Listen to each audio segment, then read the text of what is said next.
NCIB times ಮೀಡಿಯಾಗೆ ಸ್ವಾಗತ. ನಾನು ದರ್ಶನ್ ಹುಣಸೂರು. ಒಳ ಮೀಸಲಾತಿ ವಿಚಾರವಾಗಿ ಬಿಜೆಪಿಯಿಂದ ಪಾದಯಾತ್ರೆಯ ವಿಚಾರ ಈಗ ಮತ್ತೆ ಮುನ್ನೆಲೆಗೆ ಬಂದಿರುವಂಥದ್ದು.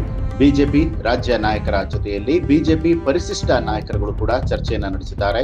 ಬೆಂಗಳೂರಿನ ಖಾಸಗಿ ಹೋಟೆಲ್ ಒಂದರಲ್ಲಿ ಈಗಾಗಲೇ ಬಿಜೆಪಿಯ ಹಲವು ನಾಯಕರು ಚರ್ಚೆಯನ್ನ ನಡೆಸಿದ್ದಾರೆ. ಬಿಜೆಪಿಯ ರಾಜ್ಯಾಧ್ಯಕ್ಷರಾದ ಬಿವೈ ವಿಜಯೇಂದ್ರ, ವಿಧಾನಸಭೆಯ ವಿಪಕ್ಷ ನಾಯಕ ಆರ್ ಅಶೋಕ್, ಉಪನಾಯಕ ಅರವಿಂದ್ ಬೆಲ್ಲದ್ ಮತ್ತು ವಿಧಾನ ಪರಿಷತ್ನ ವಿಪಕ್ಷ ನಾಯಕ ಛಲವಾದಿ ನಾರಾಯಣಸ್ವಾಮಿ ಜೊತೆಯಲ್ಲಿ ಮಾಜಿ ಕೇಂದ್ರ ಸಚಿವರಾದ ಎ ನಾರಾಯಣಸ್ವಾಮಿ, ಮಾಜಿ ಸಚಿವ ಶಿವನಗೌಡ ನಾಯಕ್ ಸೇರಿದಂತೆ ಸಾಕಷ್ಟು ಜನ ಮುಖಂಡರು ಚರ್ಚೆಯನ್ನು ನಡೆಸಿದ್ದಾರೆ. ಮಾರ್ಚ್ 22ರಿಂದ ಚಿತ್ರದುರ್ಗದಿಂದ ಬೆಂಗಳೂರಿನವರೆಗೆ ಪಾದಯಾತ್ರೆ ಕುರಿತು ಈಗಾಗಲೇ ಚರ್ಚೆಯನ್ನು ನಡೆಸಲಾಗಿದೆ. ರಾಜ್ಯ ಸರ್ಕಾರದ ವಿರುದ್ಧ ಮೀಸಲು ಸಮರವನ್ನ ಸಾರೋದಕ್ಕೆ ಸಜ್ಜಾಗಿರುವಂತಹ ವಿಪಕ್ಷ ಬಿಜೆಪಿ ಪರಿಶಿಷ್ಟ ಜಾತಿ ಮತ್ತು ಪಂಗಡದ ಮೀಸಲಾತಿ ಕಡಿತವನ್ನ ಮಾಡಿ ನೇಮಕಾತಿಯನ್ನ ಮಾಡಿಕೊಳ್ಳೋದಕ್ಕೆ ಹೊರಟಿರುವಂತಹ ರಾಜ್ಯ ಸರ್ಕಾರದ ತೀರ್ಮಾನವನ್ನ ಖಂಡಿಸಿ ಮಾರ್ಚ್ 22ನೇ ತಾರೀಕಿನಿಂದ ಚಿತ್ರದುರ್ಗದಿಂದ ಬೆಂಗಳೂರಿಗೆ ಪಾದಯಾತ್ರೆಯನ್ನ ನಡೆಸುವಂತಹ ನಿರ್ಧಾರ ಮಾಡಲಾಗಿದೆ. ಅಲ್ಲದೆ 27ನೇ ತಾರೀಕಿನಂದು ವಿಧಾನಸೌಧಕ್ಕೆ ಮುತ್ತಿಗೆ ಹಾಕಲು ಸನ್ನದ್ಧವಾಗಿದೆ.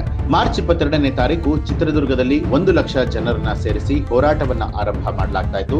ಮಾರ್ಚ್ 27ನೇ ತಾರೀಕು ಬೆಂಗಳೂರು ತಲುಪಿ ವಿಧಾನಸೌಧ ಮುತ್ತಿಗೆಯನ್ನ ಹಾಕ್ತಾ ಇದ್ದೇವೆ.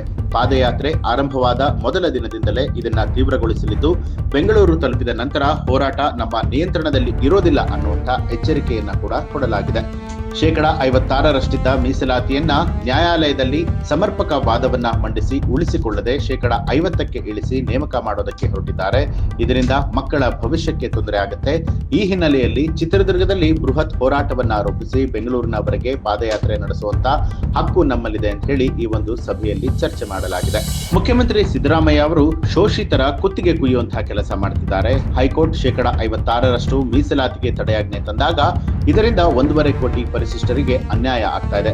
ಮೇಲ್ಮನವಿ ಹೋಗ್ಬೇಕು ಅನ್ನುವಂತ ಆಲೋಚನೆಯೇ ಇವರಿಗೆ ಇಲ್ಲ ಅಂತ ಹೇಳಿ ಸಾಕಷ್ಟು ಜನರು ಅಸಮಾಧಾನವನ್ನ ವ್ಯಕ್ತಪಡಿಸಿರುವಂತದ್ದು.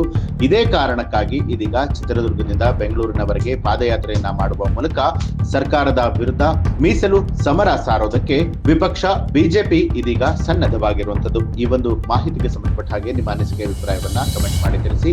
ಹಾಗೆ ನೀವಿನ್ನೂ ಕೂಡ ನಮ್ಮ ಚಾನೆಲ್ ಅನ್ನ ಸಬ್ಸ್ಕ್ರೈಬ್ ಮಾಡಿಲ್ಲ ಅನ್ನುವಂಥದ್ದಾದ್ರೆ ಈಗಲೇ ಸಬ್ಸ್ಕ್ರೈಬ್ ಮಾಡಿ, ಬೆಲ್ ಐಕಾನ್ ಒತ್ತಿ.